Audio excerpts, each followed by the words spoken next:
Europe 1 Matin. Bonjour Michel-Édouard Leclerc. Bonjour. PDG du groupe Édouard Leclerc. Les courses de Noël ont commencé. Est-ce qu'on a une première tendance d'ailleurs? Est-ce que les Français, comme ça, à vue de nez, consomment autant, plus, moins que l'an dernier? Franchement, les consommateurs sont fauchés. Ouais. C'est très. Il y a un flux de consommation, mais il y a beaucoup de réticences. D'abord, comme vous le disiez tout à l'heure, il y a des hausses inévitables. Mais je pense que tout le monde attend le dernier moment parce que beaucoup des prix qui sont proposés aujourd'hui sur les jouets, sur des produits de loisirs, vont se casser la figure encore là d'ici quelques jours parce que les commerçants ne voudront pas les garder en stock. Donc tout le monde retient le dernier moment pour acheter le moins cher. Vous cher. dites aux consommateurs d'attendre donc. Bon, il y a des bonnes affaires à faire, oui. Il y a des bonnes affaires à faire, y compris chez vous. Oui, bien sûr. Ouais. Pascal Berthelot, donc, de la rédaction d'Europe 1, nous le disait tout à l'heure, les prix sont à la hausse à cause de la flambée des matières premières. Les prix vont augmenter chez vous en 2013, vous le savez déjà? Oui, non, ils ne vont pas augmenter beaucoup, je viens vous le dire. C'est vrai que les fournisseurs nous proposent des hausses tarifaires très élevées. Une moyenne de 8 à 10% selon les catégories de produits. Et c'est sur l'alimentaire, évidemment, que les flambées sont les plus grandes parce qu'ils prétextent de la hausse des matières premières. C'est énorme, 8 à 10%. Oui, mais ce n'est pas toujours justifié. C'est pour ça que sur toutes les grandes entreprises, et vis-à-vis de toutes les grandes entreprises, on va continuer à castagner, on ne va pas les laisser passer les hausses. Il faut savoir que, par exemple, elles invoquent la hausse passée du prix du sucre, mais le prix du sucre s'est cassé la figure. Donc, il n'y a aucune raison que le système marche à la hausse et pas à la baisse. Des sociétés de café comme la Maison du Café ne proposent pas de baisse tarifaire, que le marché du café a chuté de 30%. Et puis il y a comme ça tout un paravent d'arguments.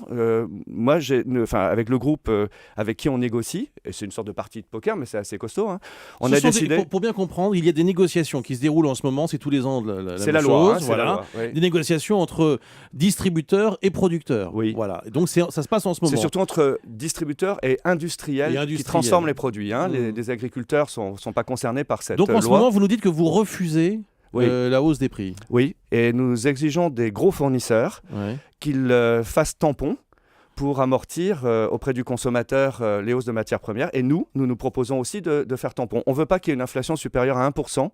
On ne veut pas qu'il y ait une inflation supérieure à 1% dans les centres Leclerc l'année prochaine.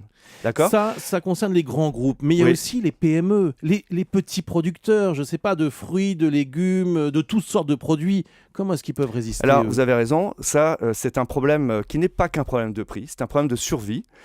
Beaucoup de petites entreprises, on appelle ça des TPE, très petites entreprises, dans le monde agroalimentaire notamment, mais pas que, sont venues cette année, non pas avec des hausses de prix, mais aussi avec des bilans déprimés. Et donc, on a traîné un peu, mais on a tourné le problème dans notre... On a décidé d'être proactif à l'égard des PME. Donc, c'est vraiment un plan... que je vais finaliser avec les centres Leclerc lundi prochain. Donc, je vous en annonce la grande architecture. Nous voudrions clôturer la négociation avec elles au 31 décembre et non pas en février, comme le veut la loi. Comme ça, elles auront plus de visibilité. Pour qu'elles aient plus de visibilité, on s'engagerait à accepter les hausses liées aux matières premières. Ça, c'est Leclerc qui les prendrait à sa charge et non pas le consommateur. On le prendrait sur nos marges. Et puis, on voudrait faire un effort supplémentaire, c'est-à-dire qu'il y a des délais de paiement aujourd'hui réglementaires. À partir de chacun de ces délais réglementaires, on proposerait une réduction de délai de paiement de 10 jours. Donc, ça pourrait faire une bouffée d'air pour nos entreprises. Je propose qu'on le fasse sur l'année 2012-2013 pour voir comment ça réagit. Un geste en faveur des PME, c'est ce que vous nous annoncez. C'est plus qu'un geste, c'est un investissement. Un investissement. Et ce n'est pas que philanthropique, c'est que nous avons vraiment aussi besoin de ce tissu industriel et de PME, ne serait-ce que parce que si on se frite trop avec les grandes entreprises multinationales, il faut bien remplir les rayons aussi. Donc c'est quelque chose d'un modèle culturel nouveau. C'est un geste économique. Je pense que ça va faire causer dans les chaumières. Ça concerne 10 000 fournisseurs, 10 000 PME. Alors, il y a les fournisseurs qui nous fournissent... Est-ce que vous incitez les autres groupes de distribution à faire la même chose? Là, on fait un cavalier seul. C'est une proposition unilatérale. Donc, j'imagine que Auchan, Carrefour, Système U vont le faire, être obligés de le faire à leur manière. C'est ça la concurrence. Mais il faut voir que ça représente, pour l'économie française, je pense qu'on ne peut pas dire à la fois qu'on a une grosse part de marché chez Leclerc et qu'en même temps ça n'a pas d'incidence. Oui, ça va représenter, nos efforts là, vont représenter début janvier à peu près un tiers de nos bénéfices de 2012.